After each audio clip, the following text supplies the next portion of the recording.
Hi everyone, I'm Ian. Nintendo has a long history of video game consoles, going all the way back to the Game Boy. Released in 1989 in Japan and the US, the Game Boy is an 8-bit handheld console that was a smash hit, selling 118 million systems. It was one of the first of its kind, receiving worldwide success and not being discontinued until 2003. All the games are stored on cartridges, as discs were not and are still not a great choice for portable devices. It was released at $89.99, which doesn't sound like much, but adjusted for inflation is $212.13. So about how much current portable consoles are. The Game Boy is often seen as Nintendo's first ever handheld console.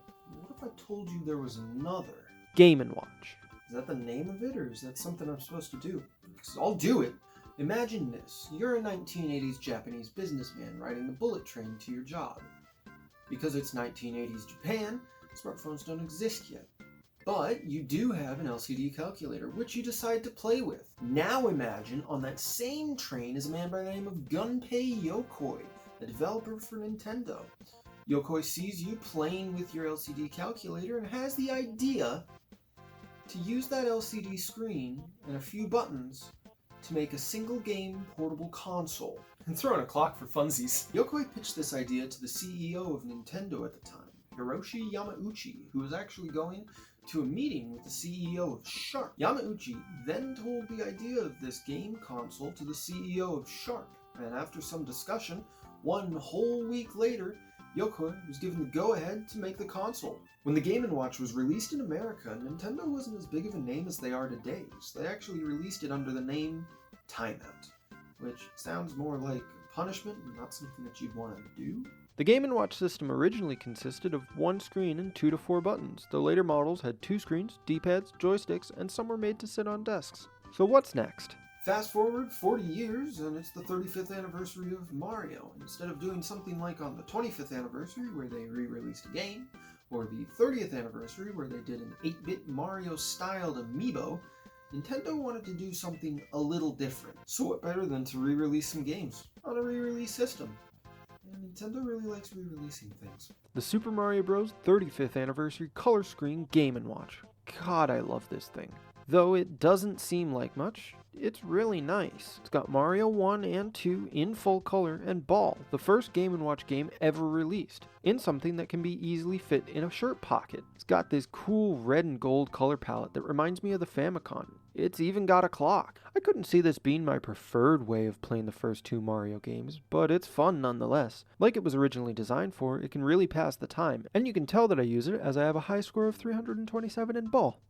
So take that. Sure, the buttons are in awkwardly low places, and if you hold it with your fingers on the top like it has triggers, you cover the speaker, but at least it has a USB-C to charge. Also in a bad spot, you can't use it as an alarm clock, and it feels kinda cheap, but this thing is still fun, and I'm not ashamed to say this is the only way I have to play Mario 1 and 2. The only way this could be better is if they put some green on it. Holy shit. They did it. They made it green. Just 1 year later, for the 35th anniversary of The Legend of Zelda, Nintendo released the Zelda Game & Watch, now featuring 4 games. Of course you have Zelda 1 and sadly Zelda 2, but you also have the original Game Boy version of Link's Awakening. And Vermin. Huh? You know, Vermin, the game where you move left and right and hit moles with a hammer. Maybe a better name for it would have been Whack-A-Mole?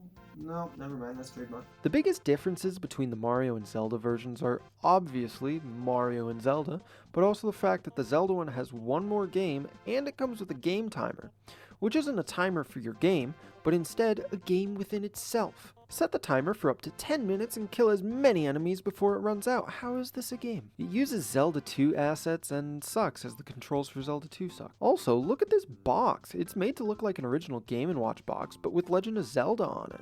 And if you slide this plastic cover off, then you get a box for Vermin that looks even more like the original box. What Nintendo did with these, I think, is really cool, but what I would really like to see, maybe for the 40th anniversary or a big anniversary for Nintendo, is re-releasing all the games like what they did with the Game & Watch collection for the Nintendo DS, but on hardware like this. Doing this could really end up being the definitive way to play Game & Watch games on real hardware, and I really think Nintendo could sell a lot of these.